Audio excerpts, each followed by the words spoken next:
Hello, जय हिंद, नमस्कार दोस्तों। आइए एक नए वीडियो में आप सभी को फिर से स्वागत करते हैं। दोस्तों, जीके का मॉक टेस्ट चल रहा है जो कि बिहार पुलिस के लिए सभी प्रश्न आपके लिए बहुत ज़्यादा महत्वपूर्ण है। सभी प्रश्न प्रीवियस ईयर क्वेश्चन बैंक चल रहा है दोस्तों, जो कि आपके लिए बहुत ज़्यादा रामबाण साबित होगा सभी प्रतियोगी परीक्षा में। बिहार पुलिस का स्पेशल चल रहा है मॉक टेस्ट।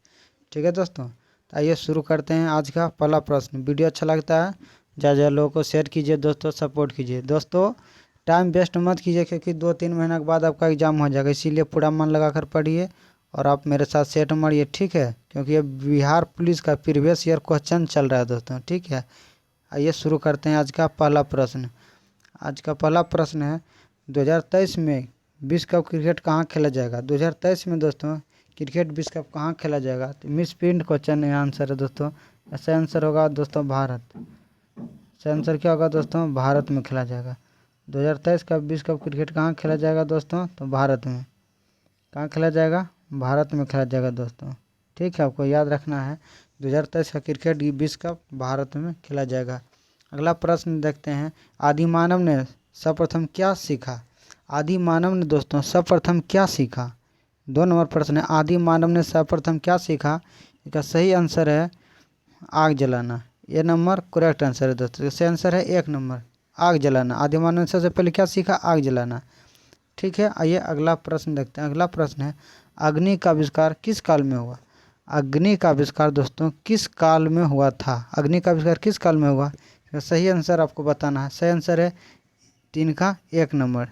3 का क्या होगा, 1 नंबर दोस्तों। अग्नि का आविष्कार पूर्ण पाषाण काल में हुआ था। अग्नि का आविष्कार किस काल में हुआ दोस्तों, पूर्ण पाषाण काल में। आपको याद रखना है अग्नि का आविष्कार किस काल में हुआ। आपसे कोई पूछ देगा तो आपको बताना है पूर्ण पाषाण काल में अग्नि का आविष्कार हुआ था। अगला प्रश्न है, पहिए का आविष्कार किस काल में हुआ था। सभी प्रश्न आपके लिए बहुत ज़्यादा महत्वपूर्ण है, इसीलिए सही प्रश्न आपको रट जाना है दोस्तों। बस प्रैक्टिस सेट से ही आपका बिहार पुलिस में रिजल्ट 100% होगा दोस्तों। बस आपको यही काम करना है कि पूरा प्रैक्टिस सेट आप पूरा एकदम याद कर लीजिए, पूरा रट जाइए। इतना बार वीडियो देखिए दोस्तों का अपने आप याद हो जाएगा। गाना किसी को याद होता है दोस्तों, सुनते सुनते याद हो जाता है, उसी तरह वीडियो देखिए, बार बार देखने से आपको खुद याद हो जाएगा, ठीक है। प्रैक्टिस सेट से ही आपको पूरा बिहार पुलिस आराम से निकल जाएगा, कोई शक नहीं है। पहिया का आविष्कार किस काल में हुआ दोस्तों, तो सही आंसर है दोस्तों सी नंबर, नव पाषाण काल में। नव पाषाण काल इसका सही आंसर है। पहिया का आविष्कार किस काल में हुआ, नव पाषाण काल। नव पाषाण काल में पहिया का आविष्कार हुआ था, ठीक है। अगला प्रश्न देखते हैं, मानव द्वारा सर्वप्रथम उपजाए गए अनाज कौन सा थे। मानव सबसे पहले कौन सा अनाज उपजाए थे दोस्तों। मानव सबसे पहले कौन सा अनाज उपजाए थे। इसका सही आंसर है दोस्तों D number. D number correct answer है गेहूं और जौ। मानव ने सबसे पहले गेहूं और जौ को उपजाया था, ठीक है। सबसे पहला उपज किस कौन सा था दोस्तों, गेहूं और जौ, मानव द्वारा, ठीक है। सही answer D number correct answer है। 6 नंबर प्रश्न है, सिंधु घाटी सभ्यता के लोग किसकी पूजा करते थे। सिंधु घाटी जो सभ्यता था दोस्तों, उसमें मानव किसका पूजा करते थे, लोग किसका पूजा करते थे। सिंधु घाटी सभ्यता के लोग किसकी पूजा करते थे। इसका सही आंसर है C number, Pashupati. C number क्या दोस्तों, पशुपति। सिंधु सभ्यता के जो लोग थे दोस्तों, किस लोग थे दोस्तों, किसका पूजा करते थे। सही आंसर है पशुपति का। सिंधु घाटी सभ्यता के लोग किसकी पूजा करते थे, सही आंसर है पशुपति की, ठीक है। अगला प्रश्न है, सर्वाधिक हल्की गैस कौन सा है। बहुत महत्वपूर्ण प्रश्न दोस्तों, सर्वाधिक हल्की गैस कौन सा है। सर्वाधिक हल्की गैस कौन सा है, इसका सही आंसर आपको बताना है। सही आंसर है हाइड्रोजन। सबसे हल्की गैस कौन सा दोस्तों, हाइड्रोजन। हाइड्रोजन सबसे हल्की गैस है दोस्तों, ठीक है। हाइड्रोजन सबसे हल्की गैस है। जब परमाणु क्रमांक हाइड्रोजन का पूछेगा तो 1 हो जाएगा। परमाणु क्रमांक 1 हो जाएगा दोस्तों। परमाणु क्रमांक हाइड्रोजन का 1 है, ठीक है। आपको याद रखना है, ठीक है। हाइड्रोजन परमाणु क्रमांक 1 है। अगर सूत्र H2 हो जाएगा हाइड्रोजन, ठीक है। हाइड्रोजन सबसे हल्की गैस है हाइड्रोजन। आपसे पूछ देगा सबसे भारी गैस कौन सा है दोस्तों, तो वो भी आपको याद रख लीजिए। सबसे भारी गैस है रेडॉन दोस्तों। रेडॉन सबसे भारी गैस है, ठीक है। सबसे हल्की हाइड्रोजन और सबसे भारी गैस हो गया रेडॉन। अगला प्रश्न है, नोबेल पुरस्कार के संस्थापक अल्फ्रेड नोबेल कहाँ पैदा हुए थे। नोबेल पुरस्कार के जो संस्थापक थे तो अल्फ्रेड नोबेल कहाँ पैदा हुए थे। सही आंसर है दोस्तों सी नंबर, स्वीडन में। अल्फ्रेड नोबेल कहाँ पैदा हुआ था, सही आंसर है दोस्तों स्वीडन में पैदा हुए थे। अगला प्रश्न है, खालसा पंथ की 300वीं वर्षगांठ कब मनाई गई? खालसा पंथ के दोस्तों 300वीं वर्षगांठ कब मनाया गया? बहुत महत्वपूर्ण है, क्योंकि 1999 में मनाया गया दोस्तों, इसीलिए बहुत ज़्यादा महत्वपूर्ण है। बार बार एग्जाम में पूछा जा चुका है कि खालसा पंथ के 300वीं वर्षगांठ कब मनाया गया, तो 1999। अगला प्रश्न देखते हैं, खालसा पंथ के स्थापना गुरु गोविंद सिंह ने कब किया? खालसा पंथ की स्थापना गुरु गोविंद सिंह ने कब किया दोस्तों? इसका सही आंसर आपको बताना है। सही आंसर है बी नंबर, 1699 में खालसा पंथ की स्थापना गुरु गोविंद सिंह द्वारा किया गया। अगला प्रश्न देखते हैं। अगला प्रश्न है, पाहुल प्रणाली को किसने प्रारंभ किया? पाहुल प्रणाली को किसने प्रारंभ किया? सही आंसर है दोस्तों गुरु गोविंद सिंह। पाहुल प्रणाली को गुरु गोविंद सिंह ने स्थापित किया, प्रारंभ किया। और गुरु गोविंद सिंह जो है दोस्तों सिख धर्म के 10वें गुरु थे। आपको ये भी याद रखना है कि गुरु गोविंद सिंह सिख धर्म के 10वें गुरु थे। ठीक है, ये अगला प्रश्न देखते हैं। सही प्रश्न दोस्तों आपके लिए बहुत ज़्यादा महत्वपूर्ण है, एक भी प्रश्न आपको नहीं छोड़ना है। ठीक है, अपने आप से कोई समझौता नहीं कि इसीलिए कोई दोस्त यार काम नहीं देगा, पूरा मन लगाकर पढ़िए।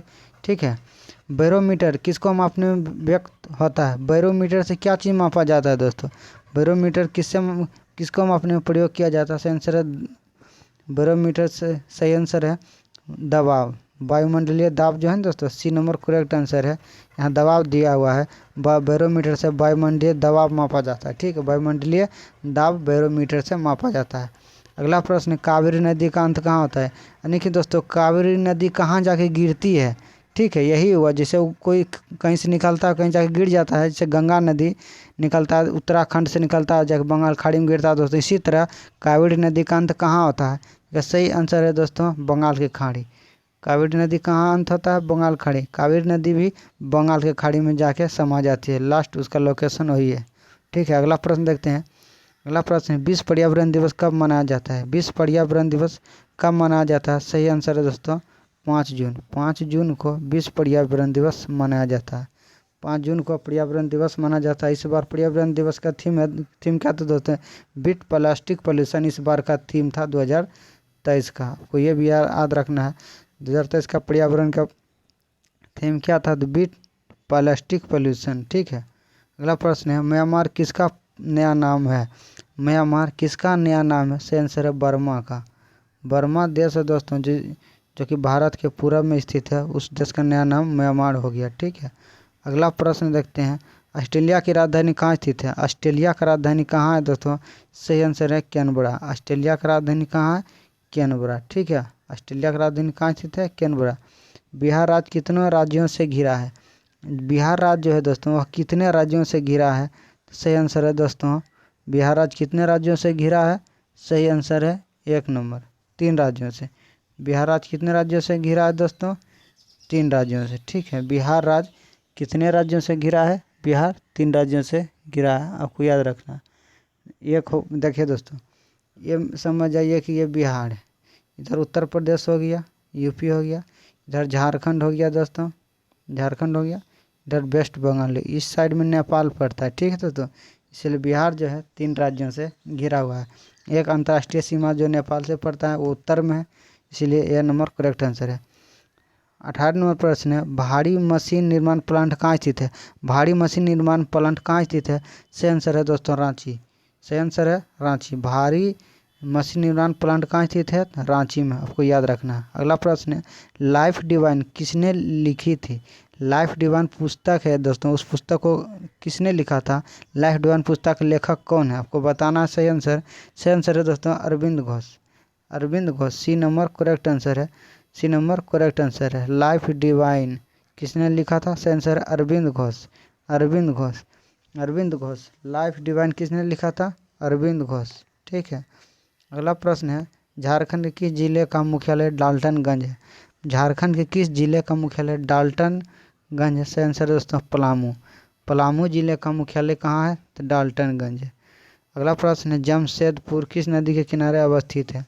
जमशेदपुर किस नदी के किनारे अवस्थित है? सही आंसर है दोस्तों स्वर्णरेखा नदी। स्वर्णरेखा नदी। जमशेदपुर किस नदी के किनारे अवस्थित है? सही आंसर है दोस्तों स्वर्णरेखा नदी। जमशेदपुर किस नदी के किनारे स्थित है दोस्तों? सही आंसर है स्वर्णरेखा नदी। अगला प्रश्न है, फुटबॉल गोल की चौड़ाई कितनी होती है? फुटबॉल जो गोल होता है दोस्तों उस गोल की चौड़ाई कितना होता है? फुटबॉल गोल की चौड़ाई कितना होता है? सही आंसर है दोस्तों ए नंबर करेक्ट आंसर है। ये नंबर है 8 गज। फुटबॉल गोल की जो चौड़ाई होता है दोस्तों कितना होता है? 8 गज होता है। अगला प्रश्न है गल्फ स्ट्रीम क्या है? गल्फ स्ट्रीम क्या है दोस्तों? इसका सही आंसर क्या होगा आपको कमेंट करके बताना है। सही आंसर हो जाएगा दोस्तों धारा। गल्फ स्ट्रीम क्या है दोस्तों? तो गल्फ स्ट्रीम एक समुद्री धारा है। गल्फ स्ट्रीम क्या है? समुद्री जलधारा है दोस्तों। ठीक है, इसलिए बी नंबर करेक्ट आंसर है। अगला प्रश्न है भारत का परमाणिक समय किस स्थान का स्थानीय समय है? भारत का जो परमाणिक समय कहाँ से गुजरता है? सही आंसर है Allahabad. D number correct answer है। इलाहाबाद के निकट मिर्ज़ापुर है दोस्तों, वहीं से भारत का स्थानीय समय सर 82 डिग्री गुजरता है पूरब। ठीक है, वहीं से गुजरता है। भारत का स्थानीय समय कितना डिग्री पूछेगा तो मारना आपको सर है 82 डिग्री। कहाँ से गुजरता है?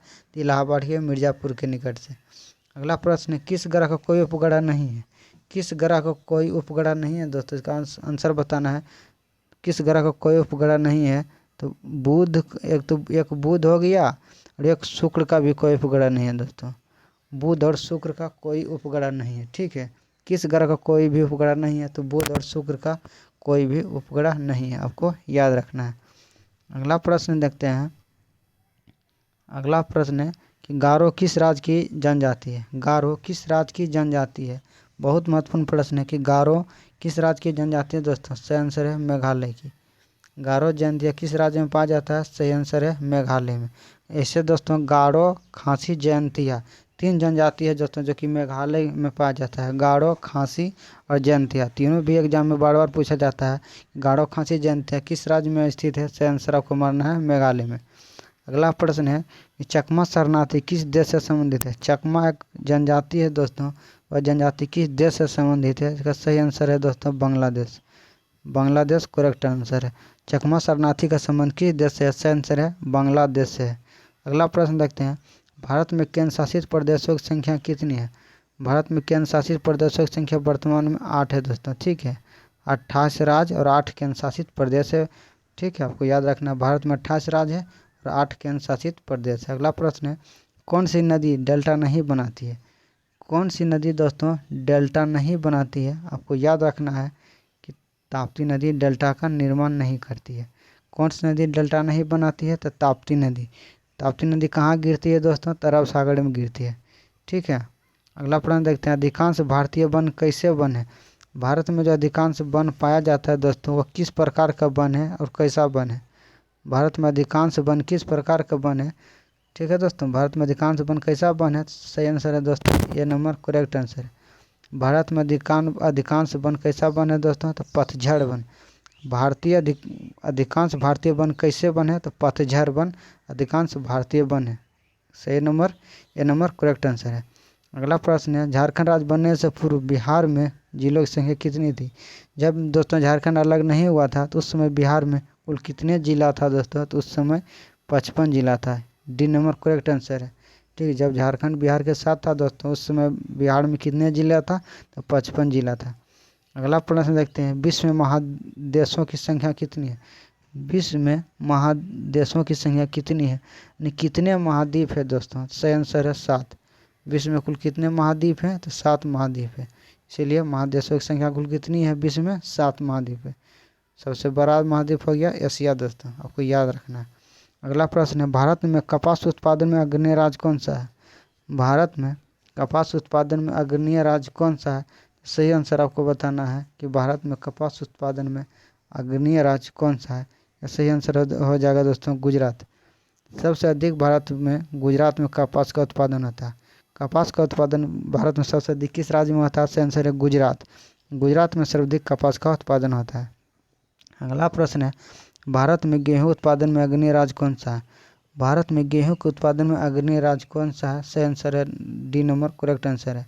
याद रखना है दोस्तों उत्तर प्रदेश। भारत में गेहूं उत्पादन में अग्रणी राज्य पूछेगा आपको यूपी मानना है, लेकिन एक क्वेश्चन याद रखना है दोस्तों आपसे पूछेगा कि भारत में गेहूं उत्पादन में प्रति हेक्टेयर पूछ देगा दोस्तों। प्रति हेक्टेयर पूछेगा तब आपको पंजाब मारना आंसर दोस्तों। प्रति हेक्टेयर सबसे अधिक उत्पादन होता है पंजाब में, लेकिन सबसे अधिक गेहूं का उत्पादन पूछ देगा तो आपको मारना है उत्तर प्रदेश। दोनों क्वेश्चन बहुत ज़्यादा महत्वपूर्ण है। अगला प्रश्न देखते हैं कि भारत में खनिज उत्पादन में अग्रणी राज्य कौन सा है। भारत में खनिज उत्पादन में कौन सा राज्य अग्रणी है? सही आंसर हो जाएगा दोस्तों झारखंड। झारखंड दोस्तों भारत में सबसे अधिक खनिज उत्पादन में अग्रणी राज्य है। अगला प्रश्न देखते हैं, निम्नलिखित में कौन सी जनजाति झारखंड में पाई जाती है। झारखंड में कौन सी जनजाति पाई जाती है? सही आंसर है बिरहौर। बिरहौर जनजाति का संबंध किस राज्य से दोस्तों? तो झारखंड से। बिरहौर जनजाति कहाँ पाया जाता है दोस्तों? झारखंड में। बहुत महत्वपूर्ण प्रश्न है, कौन सी जनजाति झारखंड में पाई जाती है? तो बिरहौर जनजाति कहाँ पाया जाता है? तो झारखंड में। बिरहौर जनजाति कहाँ पाया जाता है? तो झारखंड में। अगला प्रश्न है, कौन सी फसल रबी फसल नहीं है? कौन सी फसल दोस्तों रबी फसल नहीं है? सही आंसर दोस्तों मूंगफली। मूंगफली दोस्तों खड़ी फसल है और सभी गेहूँ, तिलहन, चना, मसूर, दाल जितना भी होता है दोस्तों सब रबी फसल के अंतर्गत आता है। ठीक है। अगला प्रश्न है, निम्नलिखित में किसे रिएक्टर स्केल से मापा जाता है? किसे रिएक्टर स्केल से मापा जाता है दोस्तों? रिएक्टर स्केल से किसे मापा जाता है? सही आंसर इसका हो जाएगा D number. D number correct answer. भूकंप की तीव्रता रिएक्टर स्केल से मापा जाता है। भूकंप की तीव्रता किसे मापा जाता है? रिएक्टर स्केल से। भूकंप का तीव्रता किसे मापा जाता है? भूकंप तीव्रता रिएक्टर स्केल से मापा जाता है। ठीक है। वीडियो अच्छा लगता है ज़्यादा लोगों को शेयर कीजिए और चैनल को सब्सक्राइब कीजिए। मिलते हैं अगले वीडियो में, तब तक के लिए जय हिंद, नमस्कार दोस्तों।